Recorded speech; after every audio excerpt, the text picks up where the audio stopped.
Bismillahirrahmanirrahim. Assalamualaikum warahmatullahi wabarakatuh. Sareng teteh dinten ayeuna urang diajar bahasa Sunda nyaeta ngeunaan nyaritakeun gambar.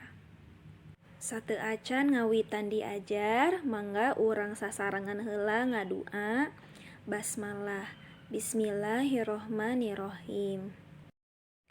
Salajengna mangga hidep buka buku paket basa Sunda aya di kaca 27. Bagean C nyaeta nyaritakeun gambar. Pek titenan ieu gambar di handap. Buleudan gambar kagiatan nu sok dipigawe di sakolaan. Terus caritakeun kagiatanana. Nah, di dieu aya 4 gambar. 4 gambar nyaeta nu kahiji aya nuju piket kelas nya nuju beberes di kelas, aya nu nuju nyapu, nuju ngalap kaca, mindahkeun bangku jeung sajabana. Aya gambar nu kadua nyaeta gambar nuju upacara di lapangan. Teras anu gambar nu handap nyaeta gambar anu nuju ngojayna disusukannya.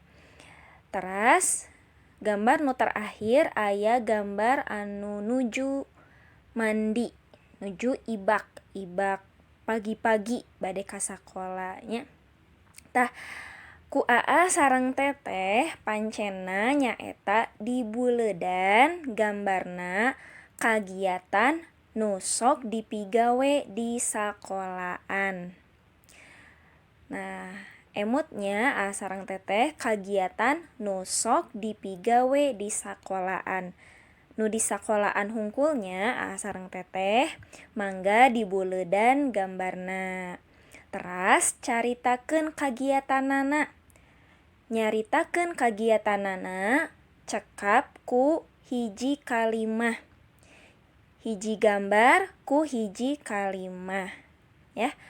Pami gambarna aya 2 berarti hiji gambar hiji kalimah, hiji gambar deui hiji kalimah. Di buleudanna mangga tiasa di buku paket. Teras kalimahna ditulis di buku tulis. Janten engke setor tugasna 2 foto nyaeta gambar anu di buleudan sareng kalimah caritana. Kalimah caritana tong seueur-seueur teuing nya sareng teteh mung sakalimah hungkul. Sagambar nyaeta sakalimah. Anu di buleudan hungkulnya pamit nu teu di buleudan mah teu kedah dicaritakeun.